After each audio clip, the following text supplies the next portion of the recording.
Good evening and welcome once again to the Literary Hour. I'm your co-host, Jackie Sai, and my co-host, Dr. Moses Nangbe, is here with me today. Welcome, Prof. Nangbe.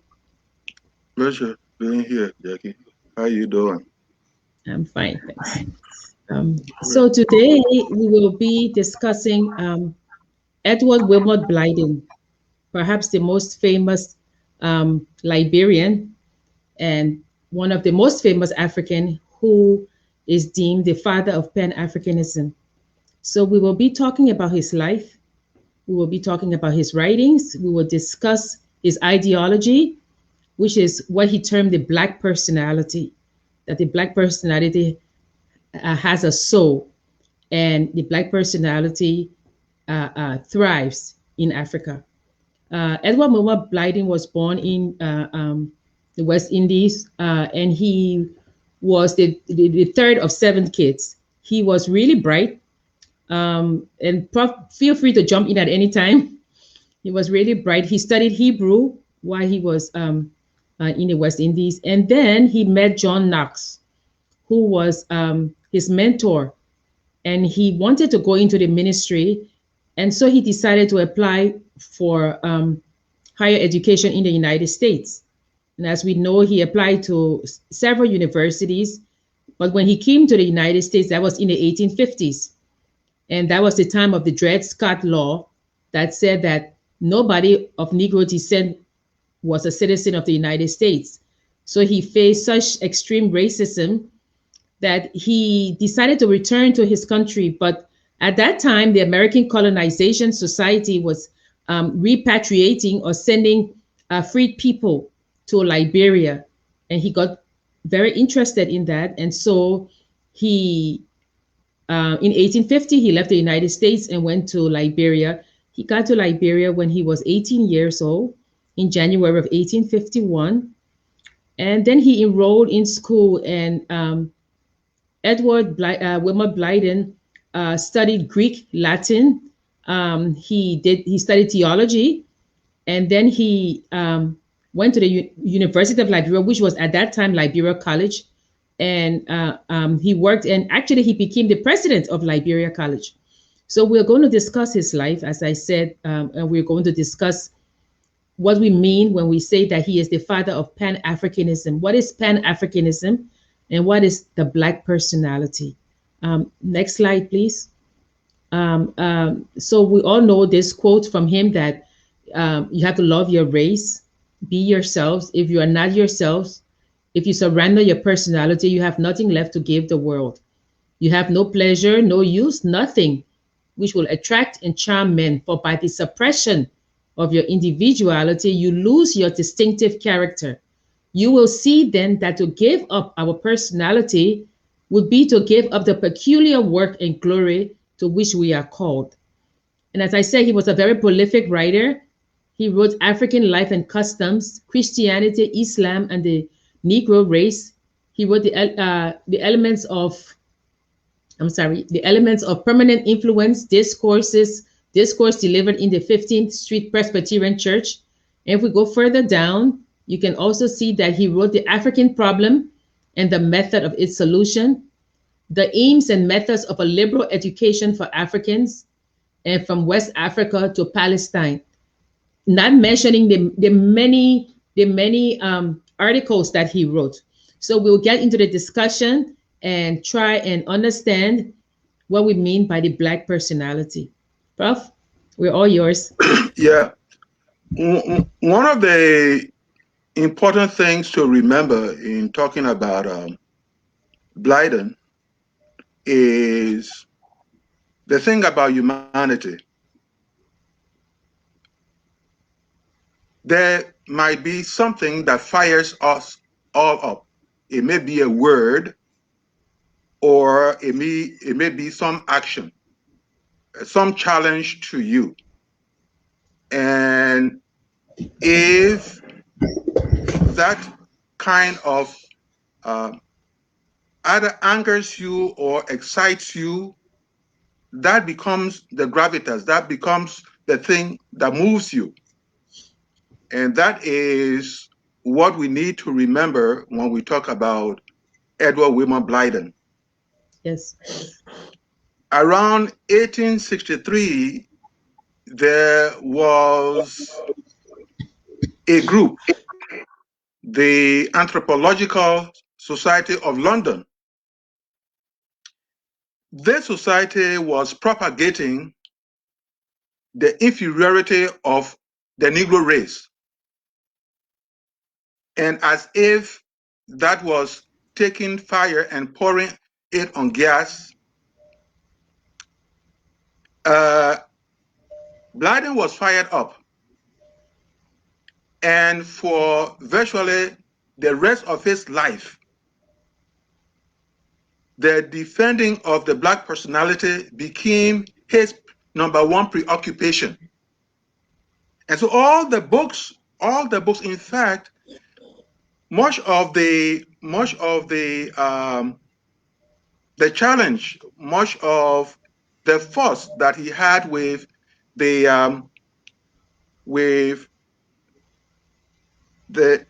government of the day in Liberia, that was the big force he had. And what were the facets of this big force? He said that our brothers and sisters who left from America and went to Liberia were preoccupied with simplistic opulence of the day. Yes. They thought that by landing in Liberia or landing on the African soil and being able to go about without anyone breathing down their necks, that was the end of the world. And he kept on saying no. And so that's why I am very happy about some of the quotes. In fact, you just read one of them. But he was engaged, short of the long is that he was engaged in the assertive articulation of what it meant to be an African. And what were the aspects of what it meant to be an African? One part of it was the communal life. You remember we talked about communalism or the communal way of living. In other words, he realized that in the African society, except in few areas of section, much of it was that everyone was out there looking after the other person. There wasn't anything like an old man would be, someone who get old and just sit in the corner without grandchildren coming around, without community children coming around. So it meant that if you were communal, your trouble was my trouble was your trouble. And that became the centerpiece of whatever he was preaching. He said the Western type of life that those people took to Africa was that of individualism. It was capitalism and what have you, but he was interested in altruism, which he saw in Africa. He was interested in people helping each other, even in the economic aspect of it or the social aspect of it. So all those things brought together made the Black personality. And if you didn't identify with that Black personality, then definitely he felt that you were not an African. Yeah, I want to. Oh, can you hear me? Can you hear me, Prof? I'm hearing you. Okay, so I wanted to read his definition of the Black personality, and he says that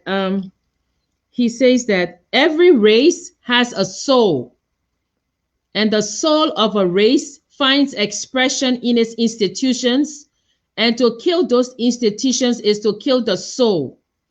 Each race sees from its own standpoint a different side of the Almighty. The Hebrews could not serve God in the land of the Egyptians. No more can the Negro under the Anglo-Saxon. It is by God in us that we do each our several work. So that is he says that is the Black personality, that we are each race has its own characteristics, and in fact I am amazed at how his thinking in the 1850s now reflects the 30s, 40s negritude movement. It reflects what Fanon says, that you can never be another people. So it is very interesting that Blyden realized that in the 1850s. But we can hear. As I was saying earlier, is that in life, if you get the story of how Chinua Achebe came to write Things Fall Apart, it was some European who wrote about Africa in denigrating terms. Yes.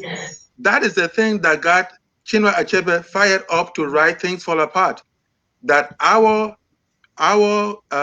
land, our people had a structure. Yes. You may think we are chaotic. We are not chaotic. We have order. Order as far as justice is concerned, order as far as marriage is concerned, order as far as keeping society together is concerned. So don't come preach to us about your view. So in the case of Edward Wilmot Blyden, as I said earlier, that Anthropological Society of London of 1863 that sought to denigrate Black people as being inferior. He said, oh no, you are getting it wrong. You have your side, you Europeans, you are interested in the individual. You are you attempt to be egotistic. You tend to be just by yourself and what have you. We are a people's people.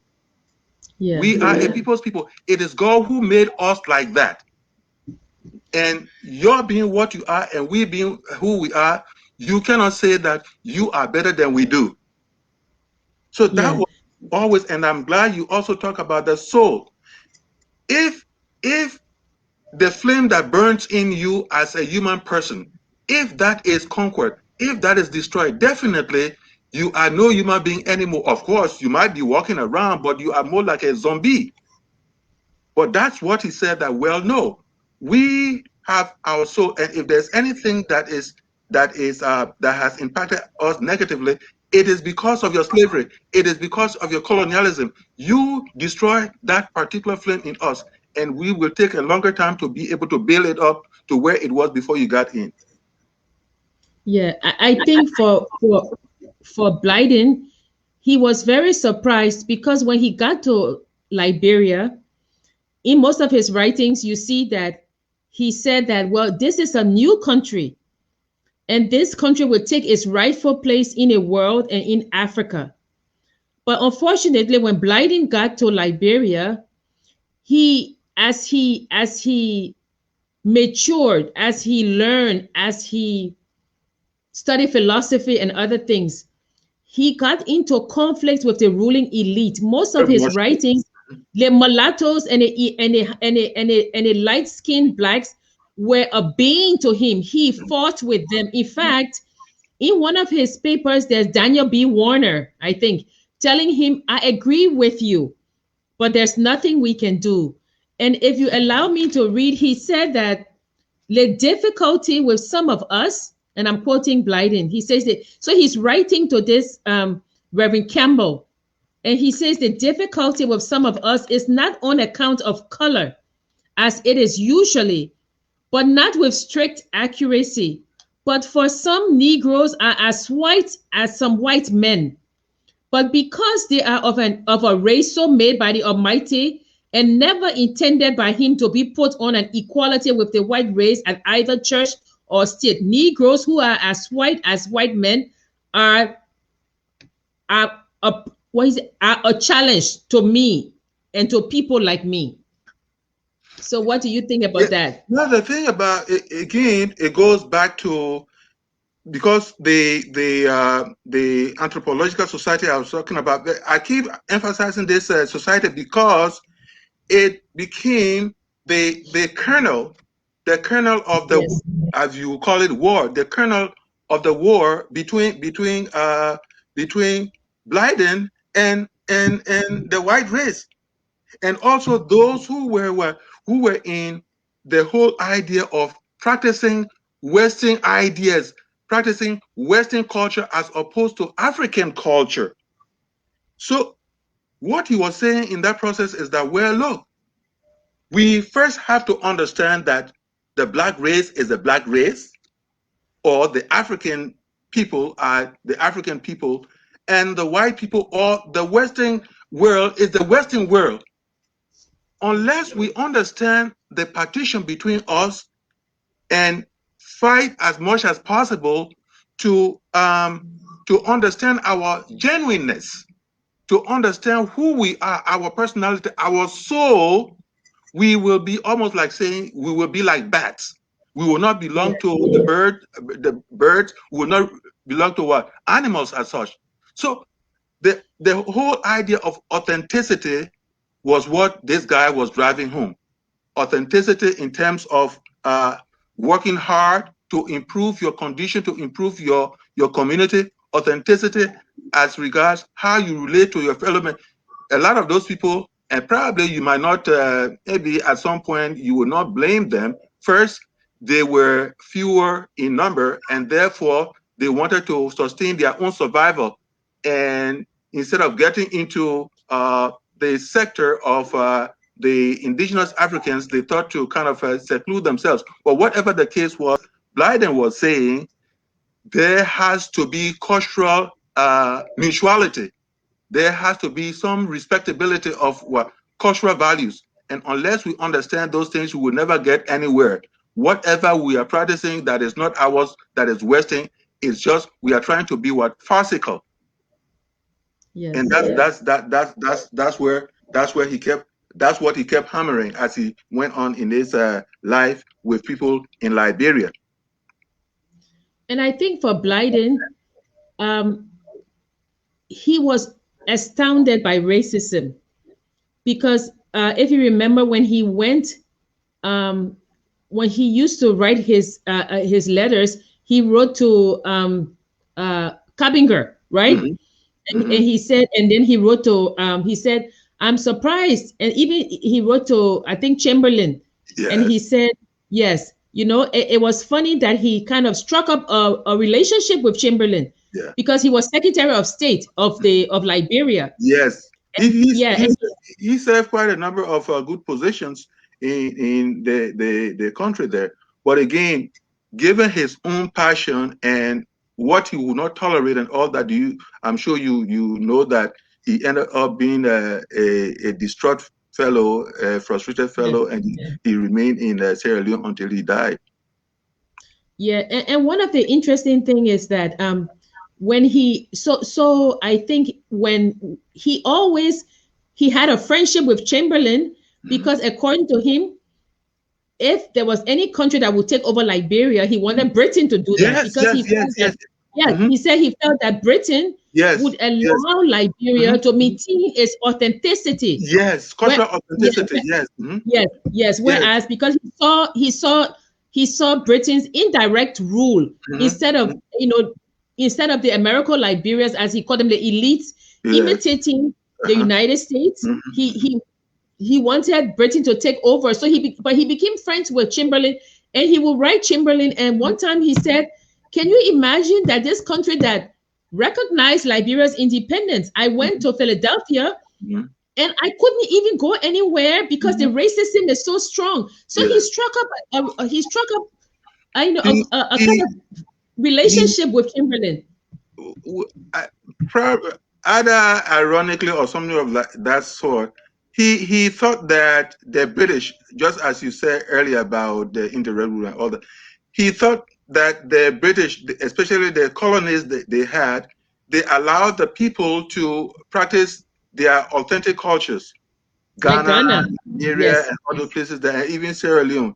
And so he felt that if the British, we became a protectorate of the British, it will be far better than to wallow in the kind of obeisance or kind of pulling out America as if America were the be all and the end all. And that is how every now and then he struck up some kind of friction between the ruling class and at some point the ruling class, thought that he was a sellout. Funny enough, they thought that he was a sellout. They thought that he was not patriotic because he was not projecting their image, even though they were not treating the indigenous Africans that they live among. They were not treating them very well, according to the very Blyden. Yeah, yeah, it was interesting because he didn't say Liberia should be governed by the French because he didn't like assimilation, but he saw the British as, so these people, they are ruling, but they are not trying to change anybody. So he thought that it would be better if Liberia was under the British. And that continued to be the friction because there were several instances of land disputes involving the French, the British, and even though Germany was not asserting itself out very well, but Germany had sufficient business interest in Liberia, and therefore, whether it was not pushing that much, but it was under there with its jealousy and all that kind of a thing. But in all of it, Blyden's focus was in what the British could do for Liberia instead of what especially the settlers were doing. Yeah. So as we go along, let's look at some of the things that he thought. Prof. Reading Blyden, I was like, but is he talking about today? He is almost like you call him the implicit blamer. Yeah. Yes. Implicit blamer. Yes. That's a yes. It's like we're building this every week. We come to this show and we say, oh, we're going to do this other one, but it's like we're building this. Yeah. We're building on, like, what is it that we lost, that we're seeking, that will help us as a people? We had Dempster talking about there is a rot. We need to fix this mystic place. We need to reform it. Yes. But that was a fictional place. But now you have the real place. Blyden is saying, look, there is something wrong here. This is not, if you are to take your rightful place, you have to fix these things. There is something wrong. Yeah. Right?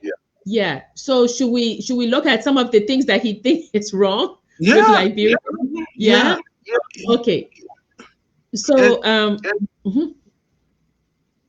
the thing about, again, we have to talk about the attributes that he wanted to see in the typical African in Liberia, but were not being seen.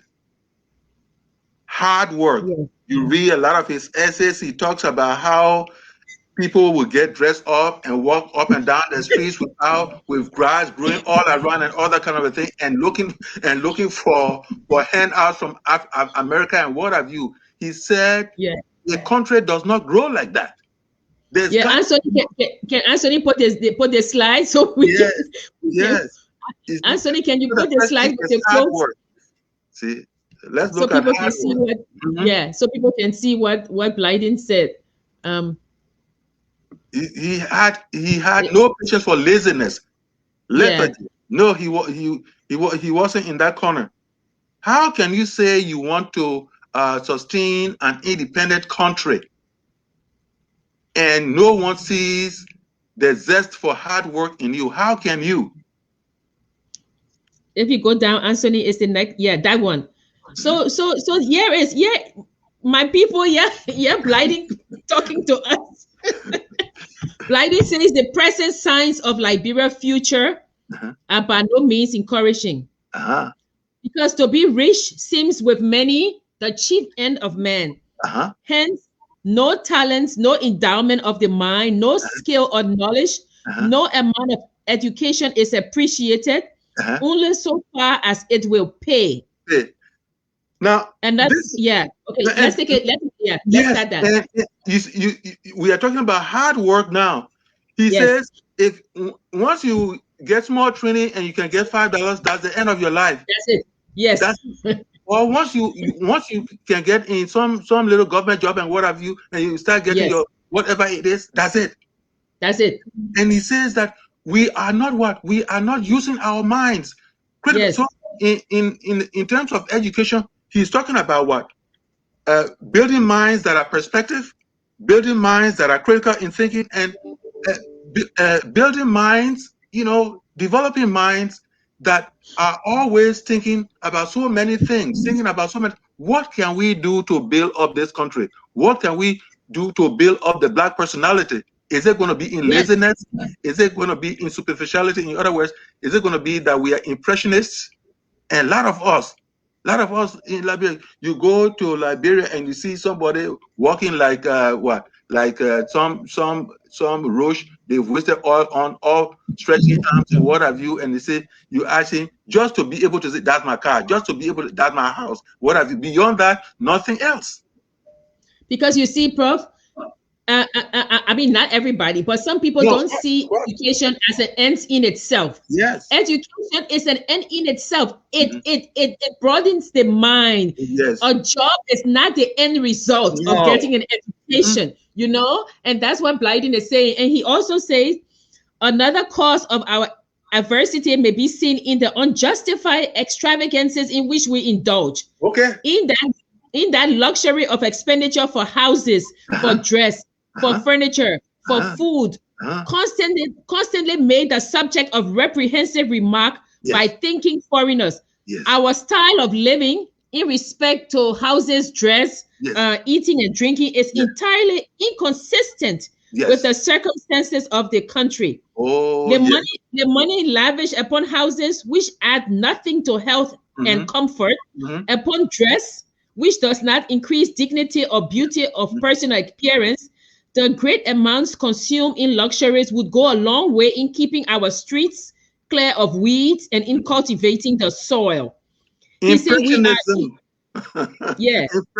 in a careful error with regard to our country. If we suppose that we are truly prosperous, our prosperity is not real. It is false. It is fictitious. The prosperity of a nation is real when the springs of that prosperity are contained within itself, in the hands of its citizens, when it depends for its existence upon its own resources, when it is independent. But that is not the case in Liberia.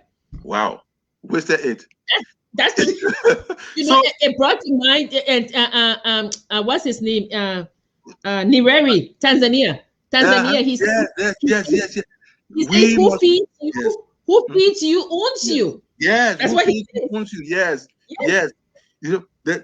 Living within means, living within your means. That was not the people out there. Even though much of what they got was from abroad, they rather look forward to that instead of doing the cultivation of the land and things like. Of course, people will say, well, these people came out of slave tradition, therefore they were kind of hesitant to get into, so that they won't think about. But that was a blinking story, because after a lot of the people who eventually went to Liberia, some of them were 2 or 3 generations removed.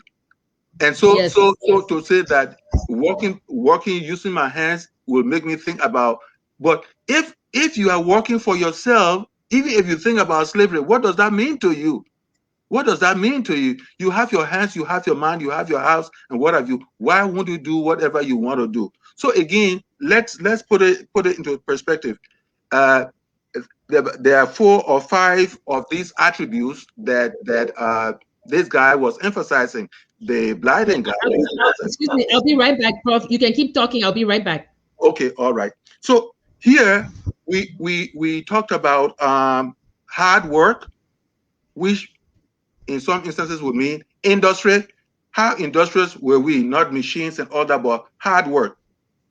The other aspect has to do with authenticity. Authenticity.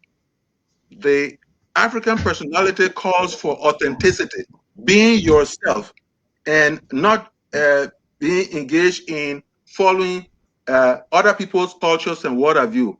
How being of yourself can be determined? Well, Our schools should be able to provide that. Our social gatherings should be able to do that.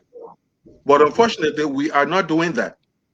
And then, of course, the third thing, we talk about hard work, we talk about authenticity, we talk about living within our means.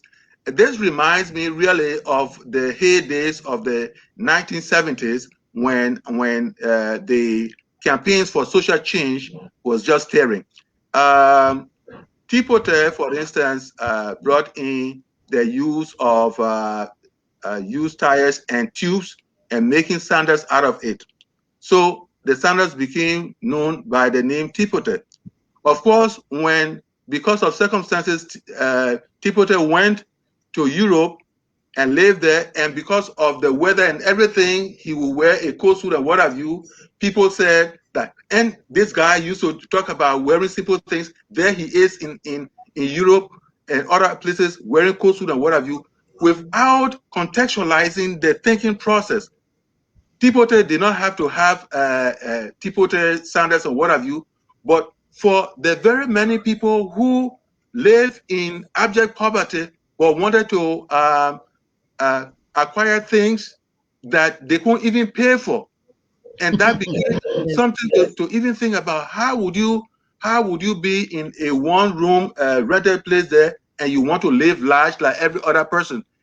And of course, you would do that begging other people. And if the people did not give you whatever you were asking for, then of course you had what? You had issue with them. I was talking about the whole idea of living within one's means. I said that in the early days of the 1970s, when the campaign for social change was blowing across the country, people were talking about even your dress code. You know, Tipote will wear his sandals and what have you.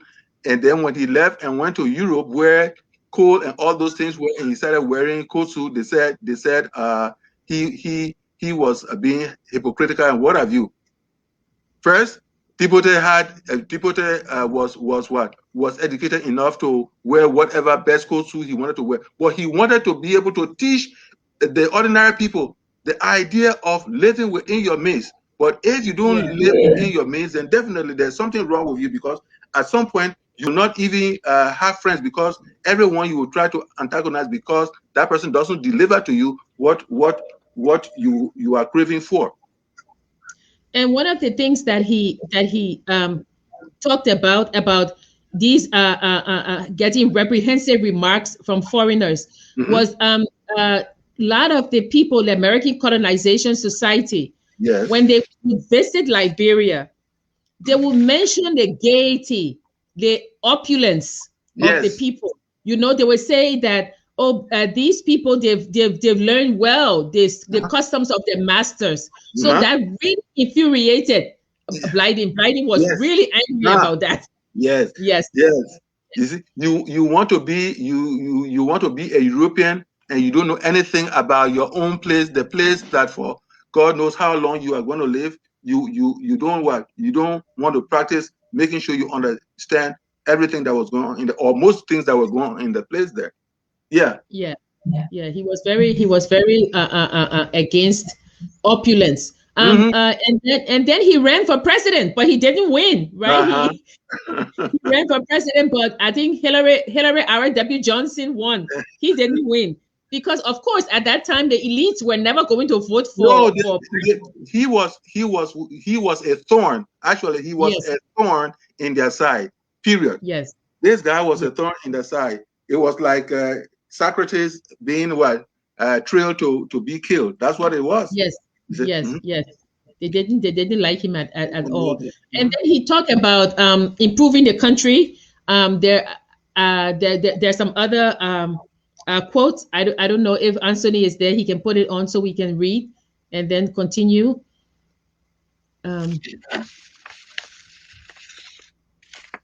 He talked about surplus. He was very against. I think it's the next one, Anthony. Is there another slide? No? Okay. I will read it from here. It's okay. I think he was very against this opulence because he says, let our surplus means be more rationally and beneficially expended. let it be vested in the improvement of our country, in the placing.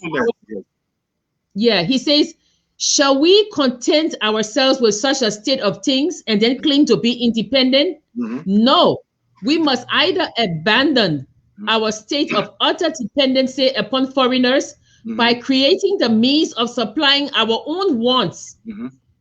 Like liberty and independence are one and they are inseparable. Yes. No nation has ever permanently prospered under circumstances similar to ours. I hardly think that any independent nation has ever existed in precisely our circumstances. We occupy a nondescript position, and that we should continue in such circumstances is inexcusable.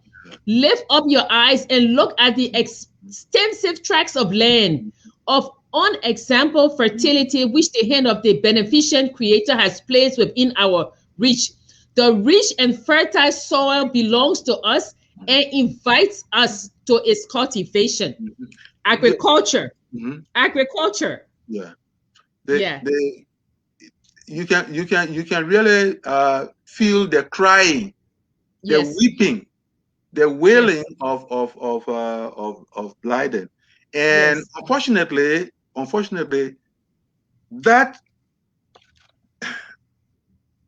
that urging of early Liberians, unfortunately, that voice was left in the past, and what came out of the past was the opulence, the kind of wastefulness and what have you. That's what has come with Liberia up to this point.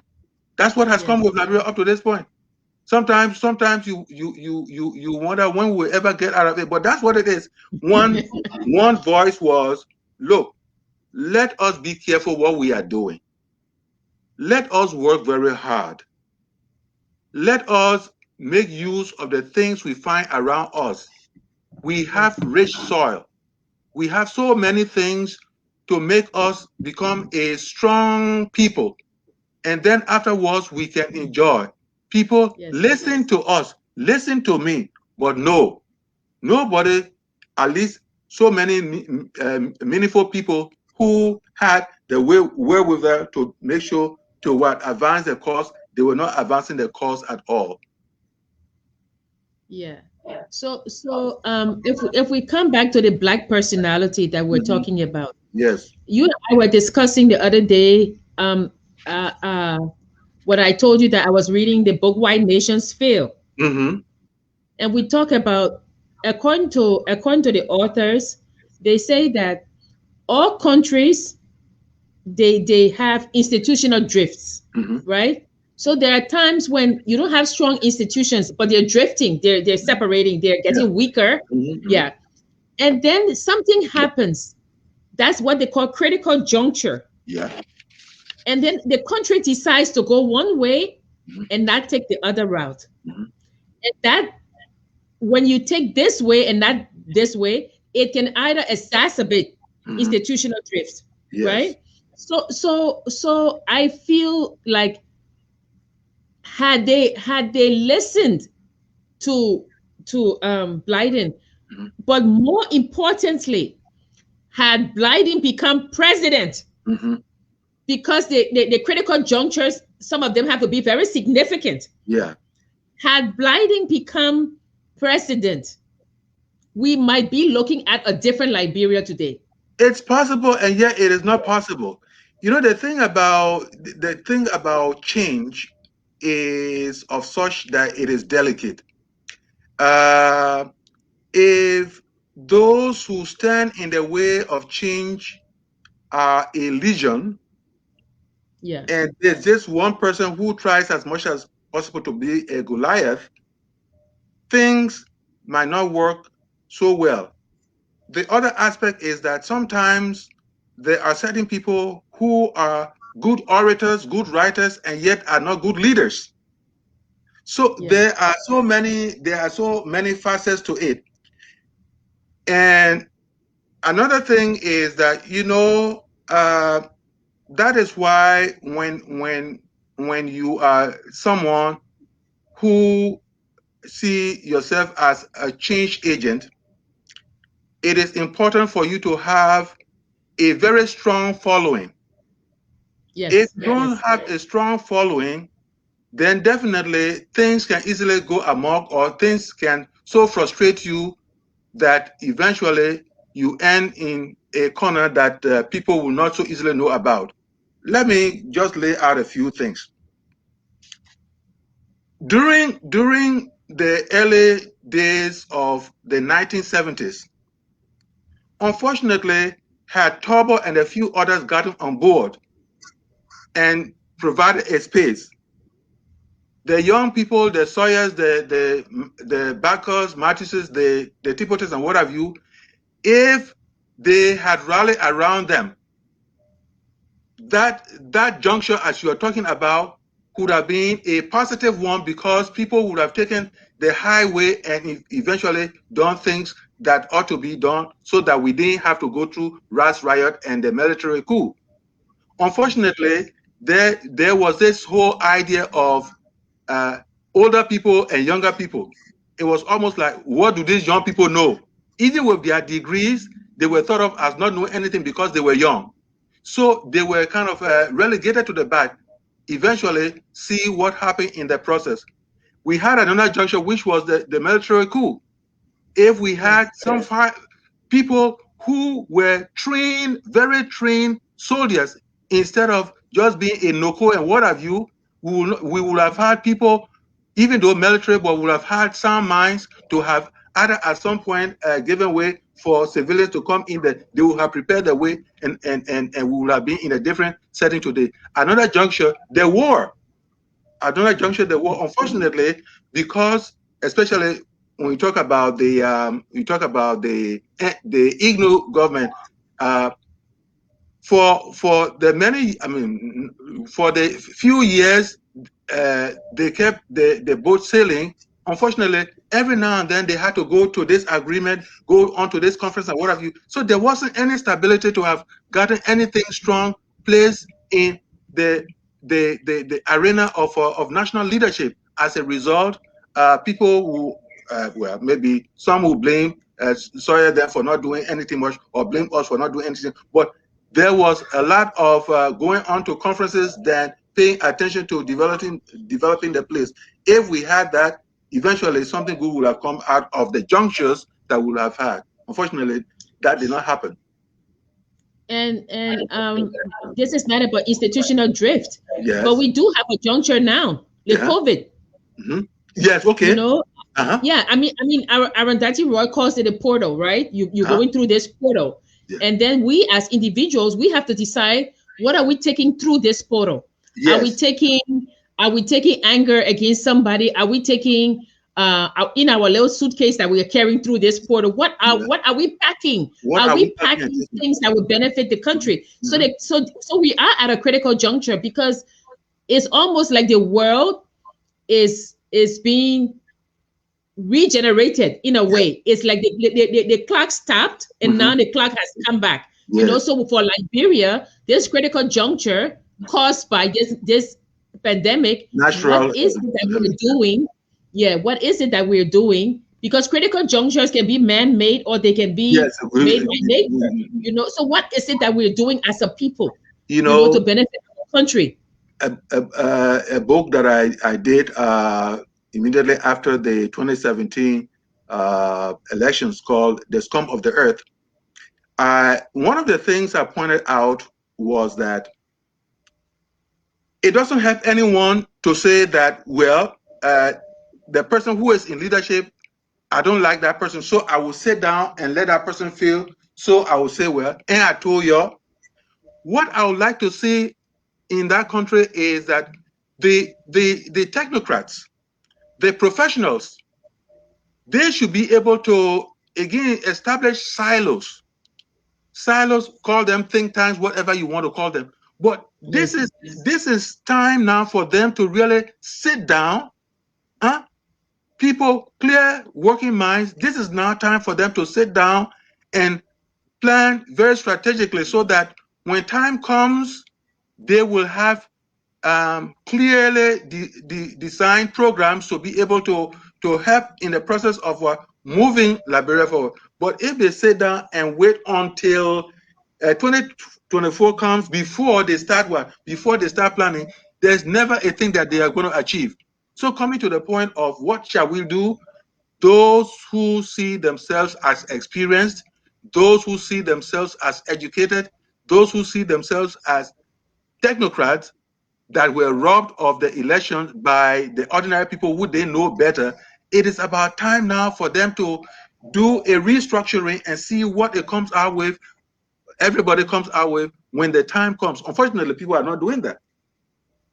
Regarding what I see here, regarding what I read in the papers, yes, you can attack, yes, you can do this or whatever. But beyond that, there is something else you need to do, something serious, some planning that needs to go on so that when the time comes, you will be ready. Yeah, okay, thanks, Prof. Can we have comments? Maybe we can read some comments. Okay. See what people are saying. Okay. Queenie is just if you're not yourself, if you surrender your personality, you have nothing left to give the world. You have no pleasure, no use, nothing which will attract and charm me. For by the suppression of your individuality, you lose your distinctive character. Yep. We had that up. It begins. Chipley says Blyden is an important figure. Yep, he is. He's really important. So, you know, I think Liberians, Liberians should start reading Blyden, because Blyden is really a great man. You know, the father of Pan-Africanism. We already said that. We said, you know, Liberia has such rich literary history. We talk about Guyana Powell. We talk about Love in Ebony. We talk about Roland Dempster's book. So we are saying that reclaim this. When somebody says to you, Liberians don't write, say, you know, a Liberian was the one who developed Pan-Africanism. And these are the things that we want them to know. That was the propaganda of the ruling elite against Tipote. Prof Nangwe Chipley is talking to you. Yeah. So with the African personality, thank you, Anthony. With the African person, good day. Please help. Okay. Please help my children with school fees. Yeah. So anyway, we come now to what he was talking about with the educational system, right? Because Blyden was president of the Liberia College, which is now the University of Liberia, right? And then he's talking also about this class system that they have in Liberia. And let me read what he says. He says, I quote, he says, our social intercourse with each other is extremely restrained. How seldom do we visit each other for the purpose of interchanging thoughts on subjects of importance? This ought not to be so. The high should condescend to the lowly, the learned to the unlearned. We should meet with each other on the terms of unembarrassing equality and freely and fully interchange opinions. We shall become more and more prepared. There will arise a more general feeling of charitableness toward each other. He said there is a deplorable lack of information among us. We need agriculturalists, merchants, artisans. We need laborers of information. We have this is part I like, Prof. He says, we have a superabundance of dignitaries. We have a multitude of titled gentlemen. We have squires and honors enough to spare, which the title of honorable tires on the ear.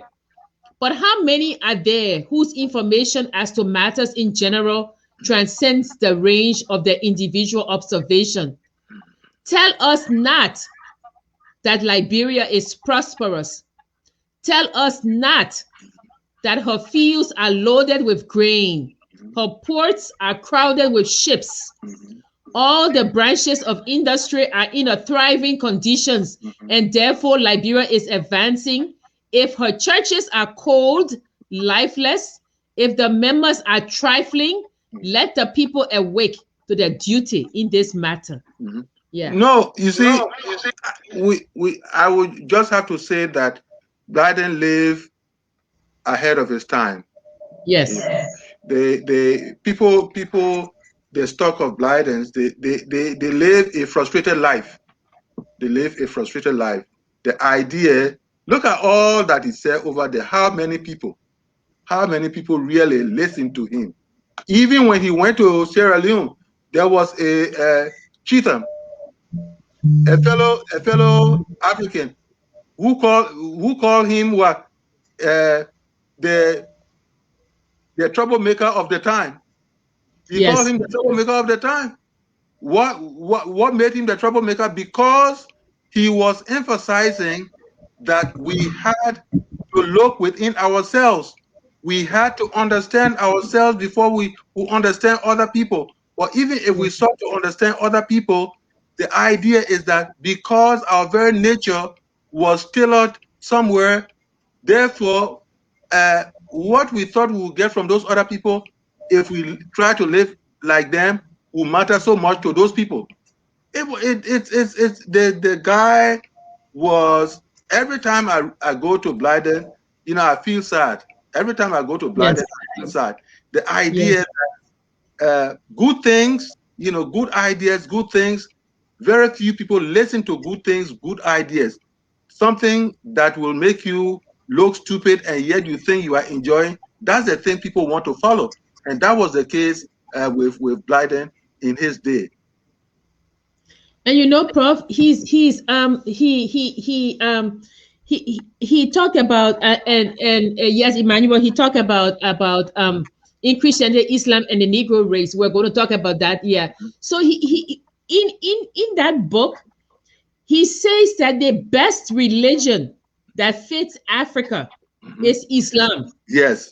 Because he felt like, you see, for him, he felt like Islam was all embracing. Yes. And he felt that Christianity was oppressive. And in fact, he even said that, Christianity made it that the people, the free peoples who came from the United States, he said Christianity was the one who made them not intermarry with the indigenous people.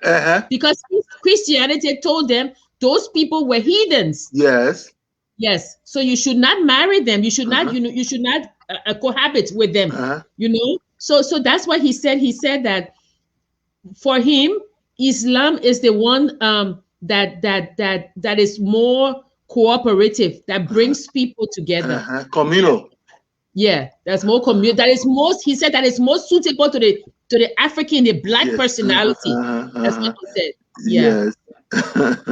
But of What do you course, think? the thing about it, I mean, we will give him his due, but all religions have their own means of separating people here and there. But of course, at his time, he felt compelled really to talk about. There's some truth to the communality of what you find with Islam, but even in some aspects of Christianity, you will find that. Whatever the case is, I think one of the things we can get out of talking about Blyden is that of mutual respectability. Yeah. He emphasized mutual respectability. I don't care whether you are high or you are low. The idea is that with the typical African, it didn't matter. What came out was, my friend, how you doing? What did you have today? I have something here. Oh, can you come for some, or I can bring you some? But with the Western order of cultural attitudes, this whole idea of individualism, being of yourself and being able to a kind of advertise who you are and what you are, irrespective of the fact that so many people around you are not getting even a tenth of that, he said was wrong. And talking about people meeting other people and exchanging ideas. If you go to Liberia, how many of your friends will come around to say, this is what I am doing intellectually? How many of them? They will tell you, well, the number of bars that are around, they will tell you this and that. But again, hey, I'm not saying you don't have your life, but the thing about it is that what this guy was saying at that time was that the country was very young and it needed very strong, very serious people to make a difference. Once the environment was improved, once the country was on a good footing, you could drink as many beers as you wanted to drink, but not when things were not well. Yes. And that's what his thing. When he it's interesting, you know, reading his letters to Coppinger. He and Coppinger became really close. You know, he even, I mean, I was making fun when I was reading the letter, and I told you he said to Coppinger, because Blyden married Sarah Yates. They had 3 children, and he wrote Coppinger and he said, "I live with a woman of unyielding spirit."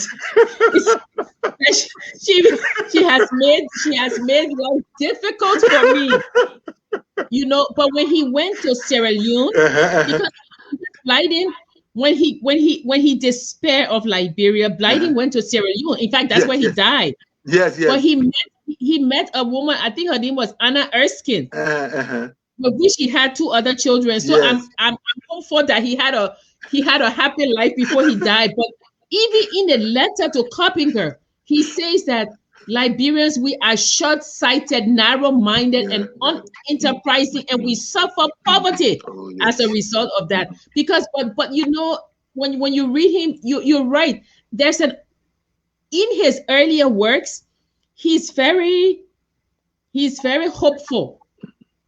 He's hopeful that Liberia will take its rightful place, that this young republic will rise up. But in his later letters, you see the despair. Yes. He says, Isn't that what happens to a lot of what do you call visionaries? A lot of visionaries, they end up being so frustrated because people are not listening to them. They don't have that many listening ears, and that can be a source of frustration. It's again, maybe it's more of the younger generation. When you in this whole business of social change, when you work, when you write and make speeches and what have you, and nothing comes of it, you just throw your hands up, and what you do next is just sit in the corner and hoping that one generation will pick it up. But of course, we saw a little bit of it in talking about those who made a fairly positive difference. Look at what happened in Ghana. See Ghana today. Ghana may have its own weaknesses and what have you, but see what Nkrumah did. See what, after few failed attempts, see what Jerry Joe Rawlings did. See what people have built on and what have you. So eventually, that's what we are going to continue talking. That's what I'm saying. We are going to continue talking, and then one fine day, there is going to be a shining star that rises from the north, and of course, it might be able to get us somewhere. As I always say, and you know, I say quote on that, you know, people had thought that even though we did not have strong experience and what have you, that he was going to bring around, other people who have given him a lot of good advice and all that, so that he will have made a very strong. He may be making some little difference or what have you, but I'm talking about a very strong, conspicuous difference that nobody from his government will have to even talk about, or people seeing that will say, yes, this guy is really doing well and all that kind of a thing. But well, yeah. he said, well, no, look, this is a BQ. This is more of this is more of an idiom. When you are talking about the Northern Star, we are talking about thinking straight and looking straight ahead, being very hopeful. That's what it means. It is not talking about the north or west or east of Liberia, BQ. No, but you know, it's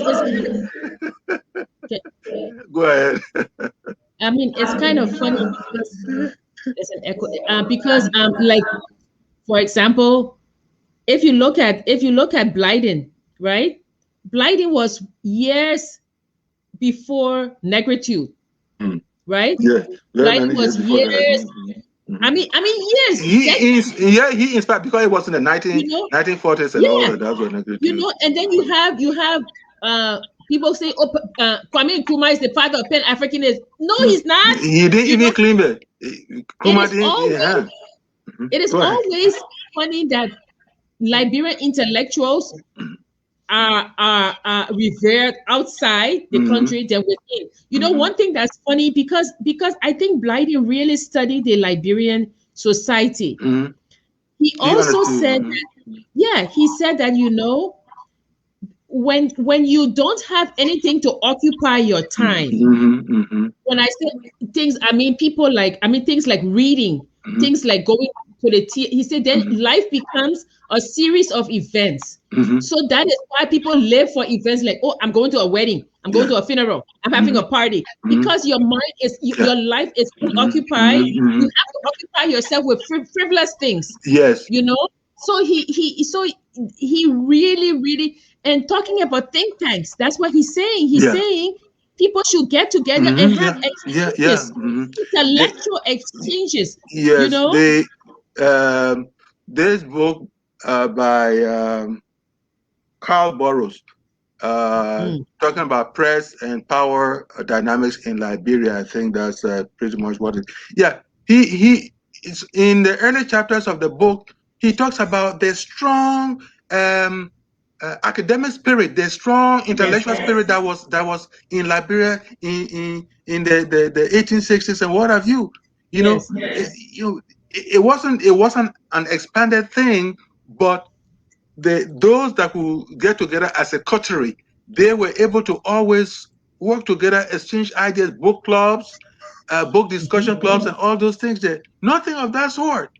Nothing of that sort. So people, even some of our colleagues, intellectuals, or who have the name intellectual and what have you, you get there and you're asking them, so what are you doing with your life? Well, we here, or then that sort of a thing. Yes, but an organization, it may not be a kind of a rigid type of thing, but every now and then, what we are doing here, every now and then, exchanging ideas. Can it not be a time when every now and then I exchange some ideas with some of my people in Liberia, those who passed through me and kind of went on to really improve themselves very well, and therefore I can sit with, like I'm sitting with you as a co-equal. I can sit with and talk about a lot more serious things of life. But again, Jackie, the thing about it is that it's one thing to sit in the corner and say, "Poor us, we can't get anything straight." It's another thing to say, "Well, in spite of the challenges we have, where it's only a few people who can get together and work together, I think it is important for us to kind of just hit the pedals and see where we take our share of life in Liberia, our share of life in foreign lands. We You cannot see, give up. Kwame, We must not. Mm-hmm. one of the things that I talk about all the time is that the, we have to we have to help the young people with this culture of dependency, Mm-hmm. you know. And that's what Blyden is saying. You know, people think that, oh, you dependency is a gradual process. So, you know, sometimes I see a lot of times, you know, you have a little child and he's holding a bowl and you put in rice in it and you say, oh, this child, you know, what would it take that you will say to this child, why don't you help me in the preparation of the food? Yeah. You know, Mm-hmm. get some ownership, Yeah. at least feel that you have contributed, Mm-hmm. Mm-hmm. even if it is a thing as setting the table, Mm-hmm. putting Yeah. plates down. You Mm-hmm. know, The process of production. The process of production is very much Actually, process. So the child learns that if I help to start a fire, yes, if I help to put a plate on, yes, when I'm eating, I feel like I have contributed. Yes, because it doesn't bode well for Liberia that you see children lined up with bowl. And people are like, they're feeding them. Yeah. Who feeds you owns you. That's what Blyden is saying. And and that is where, for instance, urban life and rural life are quite different. Yes. In a typical rural home, I am a rural boy. In a typical rural home, you will find, according to the age, you will find this child doing that. If water has to be brought in the home, the little person brings water. If someone has to go and get wood, that is done. If someone has to go and get palm nuts, that is done. If someone has to go and harvest beta balls and other kind of thing, but here when you get to the city, it's like there isn't anything for that child to do. Let us assume, so that it is the mother who goes out, the father who goes out there, and by the time they know what is happening, food is ready, and all they have to do is go in there and simply eat. There has to be a strong sense of division of labor. And it is in that process that person grows with a sense of responsibility. Any child who grows without a sense of responsibility has a problem when he or she grows up. Yes. And that is where when there isn't any way out, then that person in most instances engages in chicanery of life and moves on and thinks that that's what it is. This is what it is. All the little shenanigans and all those things begin to back up in the process. as we will see. Can we have more comments?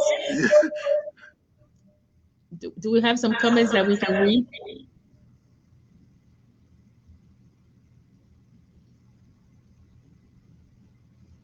Yeah, Blyden's life was no tragedy. He wrote books for us, not for his contemporaries. He planned for generations that will come after him. Well, his we were talking about his personal life also. Young Liberians and young Africans should soldier their brains and not the usual political showing that we see all around the continent. Read, think, create. Yeah, thanks, Emmanuel. You're right. Yes. That read and was inspired by Blyden. Yeah. We appreciate that very much. Emmanuel, you are doing well. Was I? He too. It was. Back to Africa. Yes. Yeah, increase your reading. Increase your reading. Blyden is when in literature people talk about classic. But that's what Blyden is saying, Vincent. Blyden is saying that it's the fluff. People like the fluff. They don't like the substance. I was talking about in literature when they talk about classic, they are talking about a piece of work that cuts across ages and that is for all season. And in the work of Blyden, we find the classics of the thought process of Liberians at that time, especially those who were in the intellectual category. Blyden may not have had strong formal education, but he drove himself. He drove himself to become what he became. Yeah, as far as formal education was concerned, Alexander High School and all that. But he became the principal. Yeah, that's what I'm saying. Yes, eventually, and it in him, whatever he's talking about, hard work and all that kind, you can see something exemplary of him. The idea that he didn't have that stupendous type of formal education, yet he almost like, well, maybe it's a loose end to talk about Lincoln. Just as Lincoln drove himself, Abraham Lincoln, he studied law, but Blyden was able to multiply whatever he learned at his level until he became principal of the Alexander High School, and he became not only but became president of Liberia College. It did.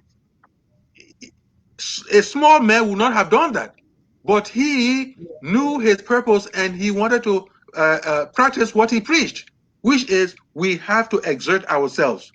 We have to exert ourselves. Time is going. Time is not for us. Whatever we do, we should be mindful of the fact that if we don't work hard, nothing good will come of us. And that is what you find in the case of Edward Wilmot Blyden. That is why, as you were saying earlier, Jackie, that he emphasized education. Education that will give you critical thinking. Education that will give you perspective thinking. Education that will give you itinerant thinking. Going up and down, making sure that everything you are doing, you are thinking clearly. And a good thing about Blyden is that he also talked about building the curriculum in Liberia College, not with just with the classics, but also traditional languages. He wanted those taught, you know. And this man, I'm thinking that this man must have fought a lot because the elites were never going to allow that to happen. No. In fact, is that not why at the end of it all they strip him of his pension and everything and just say, well, let a fully man go? He always giving people a hard time, just like they told Socrates go away, and then they killed him at 70, in his early 70s. That's what it is. People. The idea is that sometimes human beings do not like anything that you call them to be serious. Just engaging in the frivolities of life. That is what was part and parcel of the early days of the Liberian society. That is the thing. That's the curse that is following us up to this point now. Never thinking so seriously about things. Save the state, Liberia. Do you all believe that Hillary Teach had an impact on Blyden? I don't know. What do you think? Teach had come earlier though, but Teach was a strong guy too. Hillary Teach was a very strong man as far as the brains was concerned. So yes, it would not be far-fetched to say that because he came before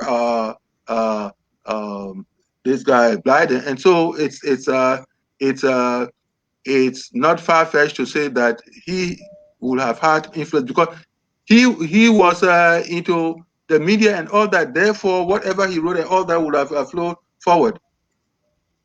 Okay, so the last topic is about Blyden with education, and I want to read a quote. This quote on education. He says, "The precise problem of the education of the African is to develop his powers as an African. The method which had been generally pursued has been absurd because it has been carried on without the study of the man and his intellectual possibilities, producing," and this is for only caricatures of alien manners, who copied the most obvious peculiarities of their teachers with all their drawbacks and alien manners, right? He said the African studying in Europe, the African finds himself alienated from himself and from his countrymen. He is neither African in feeling nor in aim. He does not breathe African air through any of the lessons he is taught. The smell of African ground is not in him. Okay, Prof? Yes, and the thing about it is he kind of as if to say he saw those Africans as those who pull down Africa, then lifting up Africa, because they will not be authentic. They will not be authentic.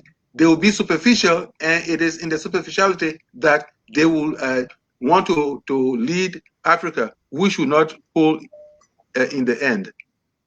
Okay, I have a question here. If you read Blyden is he always says that the educated, those people who are educated abroad, they lose their African personality, and they are the ones who come back.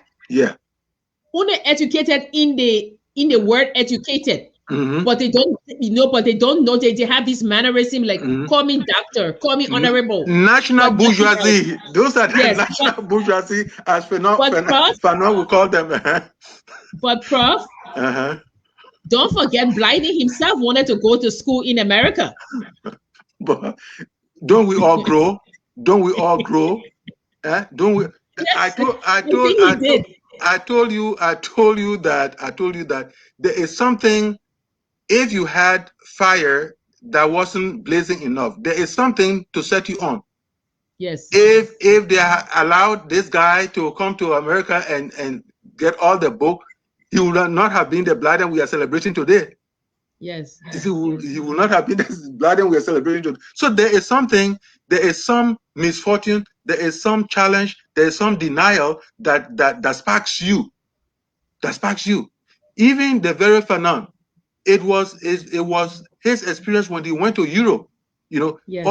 All the while he was saying, well, let the colonized and the colonizer, let them walk hand in hand and what have you. But when he went to Europe and had his traumatic experiences and what have you, that was when he got fired up and he began to write all the books that we're talking about today. Black mice and white, blackface, white mice and all those things.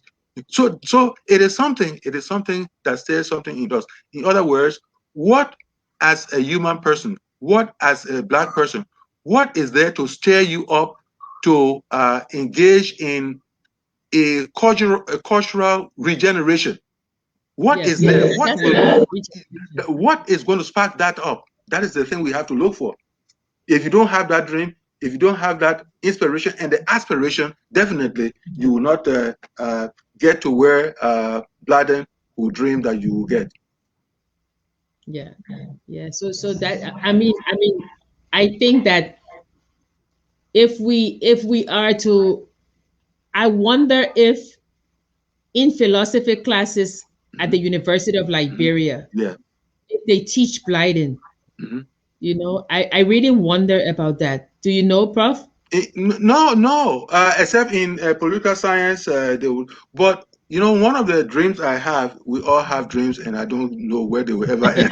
Yeah, one of the dreams I have is to even in the English department, I want to have a seminar course in which, because I started something like that 1988, 1989. This huge social science course 201. You remember that course? Yes, I remember that. Yes, where it has I don't know whether it's still there. It had modules. I created a module on Liberian literary experience. So I will want a seminar course. It will be an elective, but I will encourage seniors or juniors and seniors to be part of such a seminar course in which we go topical and get to the likes of Dempster, the likes of Edward Wilmot Blyden, the likes of Alexander Cromwell, and all those people there. Yes, even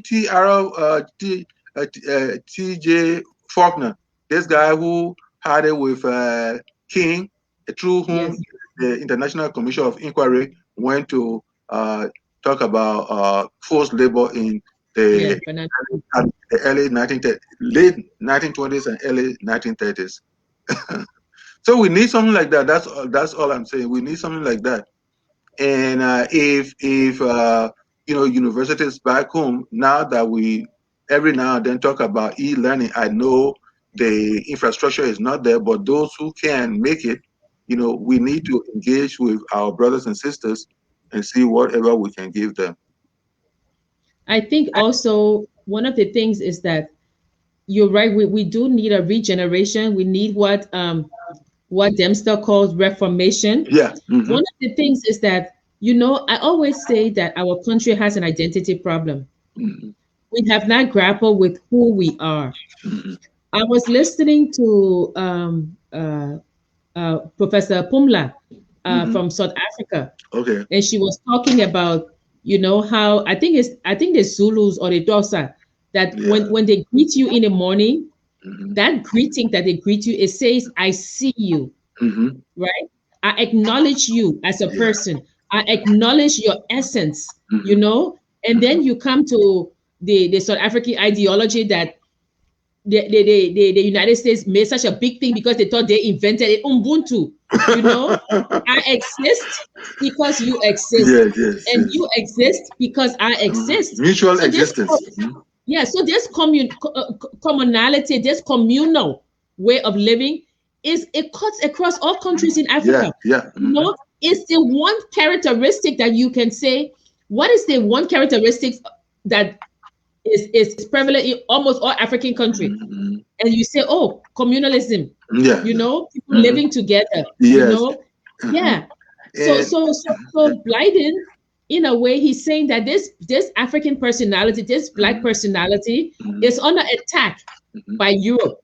Yes. So when you go to Europe to learn, as you learn, the African personality is going away, and then what? When you come back, you're coming with that European personality that is odds with the African personality. You know, and so, So yes. It's and the European, or I should say the Westerner, wants to trash socialism, because the next thing they run to is socialism.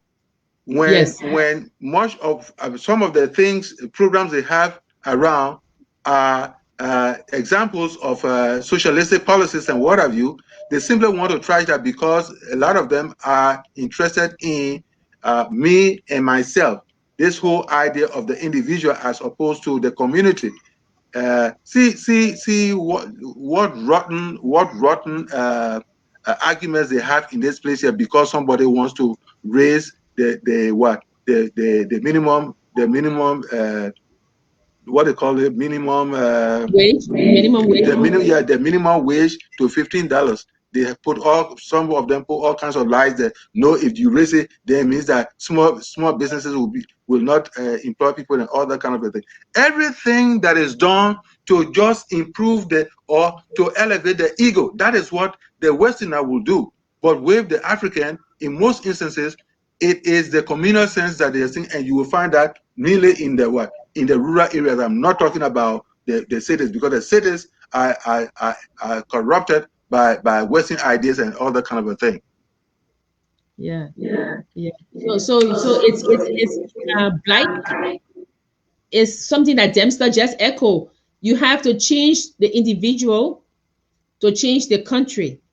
You know, change the group, and then so there's it's a 3-cycle ring. That's what I see. The self, you've got to understand yourself. You've got to know yourself, know your position, know your own purpose on earth, know your reason why you were placed with a specific group.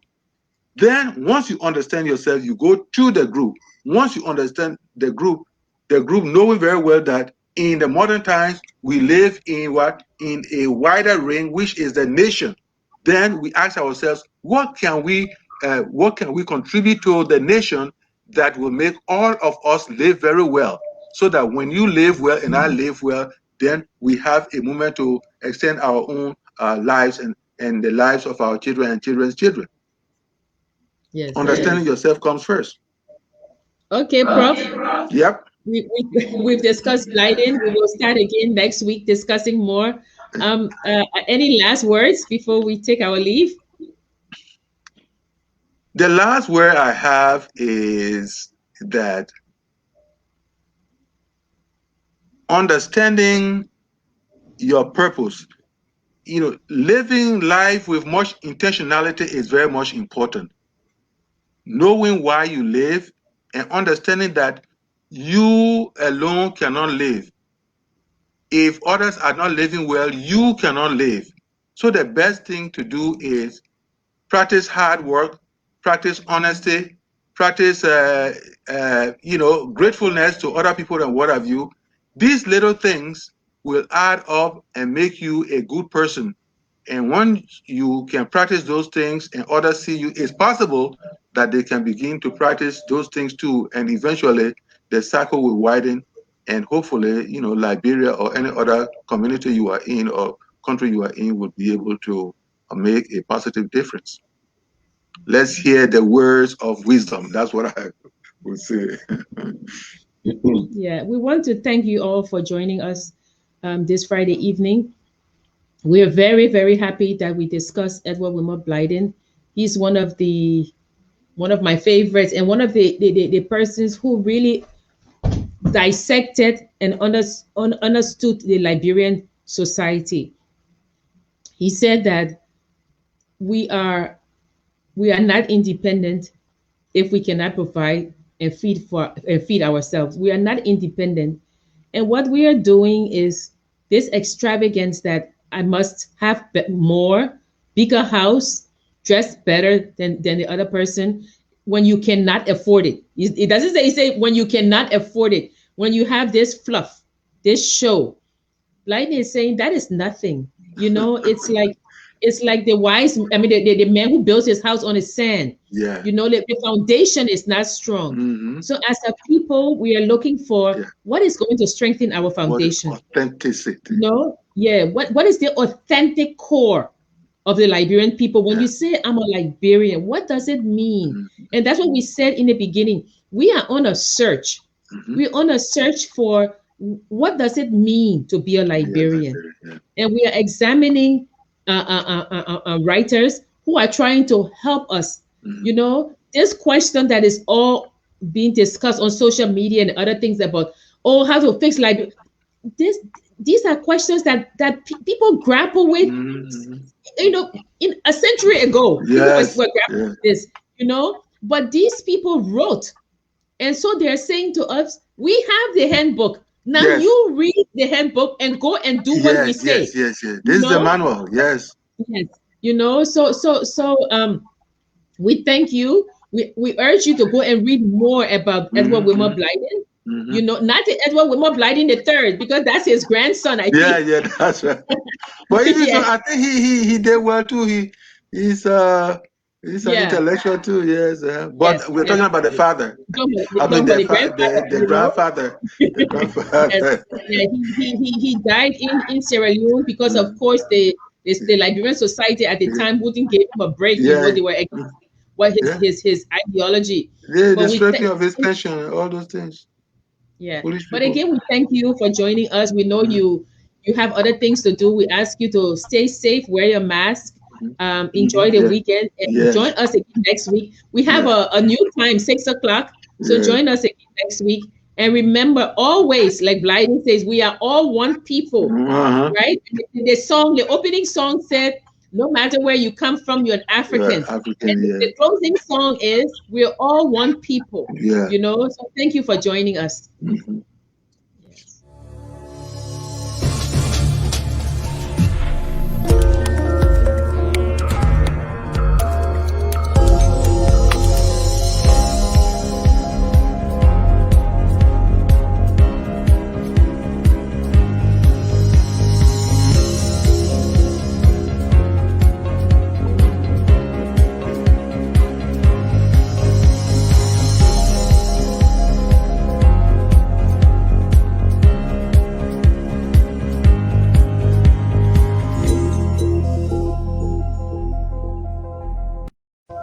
We are